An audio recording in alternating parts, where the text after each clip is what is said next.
कि सबसे पहले तो मैं आपके चैनल के माध्यम से ये कहना चाहूँगा, जो सत्कार योग पवित्र श्री गुरु ग्रंथ साहब जी के पावन अंगों की जो बेदबी की गई, बहुत ही मंदभागी घटना है। जिसने भी ऐसा किया है, डेरा सच्चा सौदा इसकी घोर निंदा करता है। और पंजाब सरकार से हमारा ये रिक्वेस्ट भी है हमारी कि जो भी इसमें असल दोषी हैं, इसकी निष्पक्ष जांच करके असल दोषियों को सामने लाया जाना चाहिए। किसी साजिशवश किसी निर्दोष को इसमें नहीं फंसाया जाना चाहिए, क्योंकि पूज्य गुरु संत गुरमीत राम रहीम सिंह जी इंसा जी द्वारा हमेशा से ही सभी धर्मों का आदर सत्कार किया गया है और ऐसा करने की प्रेरणा दी गई है। तो बेअदबी करना तो बहुत दूर की बात है, ऐसा ख्याल भी उनके मन में नहीं आ सकता।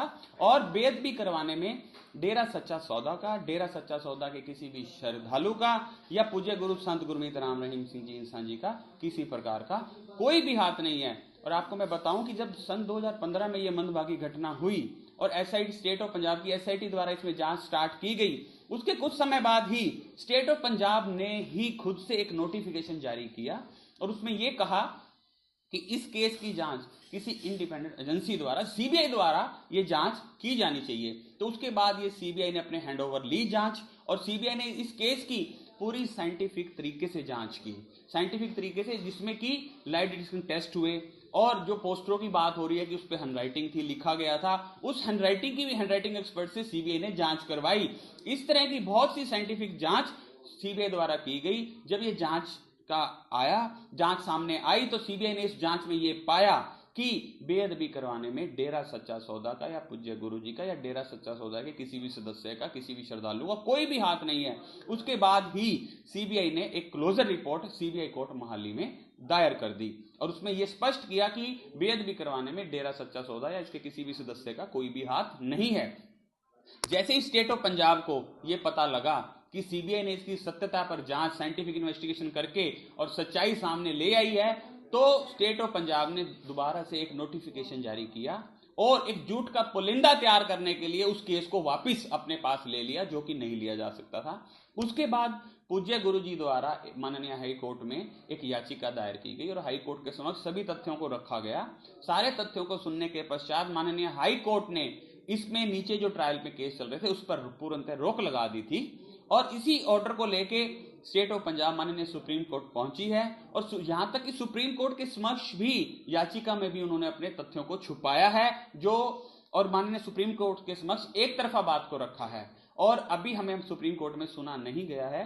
और सुप्रीम कोर्ट ने ये सब सुनने के बाद हमें नोटिस जारी कर 4 हफ्तों के अंदर जवाब मांगा है, जवाब देने के लिए कहा है और हम बहुत ही जल्द माननीय सुप्रीम कोर्ट के समक्ष सभी तथ्यों के साथ एक जवाब दायर करने जा रहे हैं। और हमें पूर्णतः विश्वास है जब सुप्रीम कोर्ट में हमारी सुनवाई होगी, हम सभी तथ्य, पूरी सच्चाई सुप्रीम कोर्ट के समक्ष रखेंगे तो हमें सुप्रीम कोर्ट से जरूर न्याय मिलेगा। तो आपको क्या लग रहा है ये साजिश की तहत ये सारा हो रहा है? जी जी बिल्कुल बिल्कुल, मैंने आपको बताया कि पूज्य गुरु जी ने तो कभी सोचा भी नहीं है ऐसा करने का, तो सोच भी इनके मन में नहीं आई तो करना तो बहुत ही दूर की बात है। यहां तक कि 7 करोड़ की संगत के बीच में पूज्य गुरु जी ने, एक बार हमें ध्यान है कि पूज्य गुरु जी ने फरमाया था कि बेटा आप कहीं जा रहे होते हो, रास्ते में कहीं भी आपको पवित्र धार्मिक स्थल दिखते हैं, आपने झुक के नमन करना है, झुक के सजदा करना है, दिल से सजदा करना है हमारे पवित्र धर्मों को।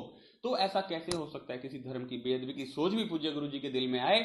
और सन 1948 से लेके आज तक डेरा सच्चा सौदा की जो स्थापना है 1948 में हुई है, जब से लेके आज तक लाखों सत्संग आप YouTube पे सुन सकते हैं, पूज्य गुरु जी के ऑनलाइन पढ़े हैं, कोई भी सुन सकता है, उन सत्संगों को सुन के देख लीजिए। जब से लेकर आज तक लाखों सत्संग हुए हैं कि पूज्य गुरु जी ने अगर एक अपशब्द भी किसी धर्म के खिलाफ तो छोड़ो, किसी आम बंदे के भी खिलाफ बोला हो, ये तो हमारे पवित्र धार्मिक ग्रंथ हैं। ये जो 3 एफआईआर हुई थी, क्या एफआईआर थी और क्या क्या इसमें लिखा गया? देखिए, ये 3 एफआईआर थी जो बरगाड़ी में वहाँ जो पवित्र श्री गुरु ग्रंथ साहब जी के पावन अंगों को बिखेरा गया, पोस्टरों पे जो लैंग्वेज लिखी गई, ये इस तरह की 3 एफआईआर अलग अलग हुई थी वहाँ पर। उसी को लेके ये केस चल रहा है और ये चंडीगढ़ डिस्ट्रिक्ट कोर्ट में ट्रायल चल रहा है। और सर, जिस तरह से अब इस मामले को लेकर क्या बाबा जी को पंजाब लाया सकता है या किस तरह से वो जांच में शामिल हो सकते हैं? देखिए, पूज्य गुरु जी ने पहले भी इसमें जांच में सहयोग दिया है। माननीय हाई कोर्ट ने स्टेट ऑफ पंजाब को ऑलरेडी इन केसों में डायरेक्शन दी हुई है कि अगर आपको कोई भी जांच करनी है, कोई पूछताछ करनी है, तो आप रोहतक की सुनारिया जेल में जाके कर सकते हैं। और स्टेट ऑफ पंजाब की एसआईटी पहले भी जांच करके गई है, पूज्य गुरु जी ने पहले भी पूरा सहयोग किया है। अगर इन फ्यूचर भी अगर कुछ लगता है स्टेट ऑफ पंजाब की एसआईटी को कि अगर उन्होंने कुछ पूछताछ करनी है तो पूज्य गुरु जी पूरा जांच में सहयोग पहले भी दिया और हम आगे भी तैयार हैं। लेकिन हमारी बार बार आपसे कहना यही है कि किसी साजिश के तहत निर्दोषों को इसमें ना फंसाएं। जो असल दोषी हैं उनको सामने लाया जाना चाहिए। सिर्फ पंजाब ही नहीं, पूरे विश्व के लोगों की इससे भावनाएं आहत हुई हैं, हमारी भी आहत हुई हैं। तो ये सच्चाई सामने आनी बहुत जरूरी है, असल दोषी सामने आए, ना कि साजिशवश निर्दोषों को इसमें फंसाया जाना चाहिए।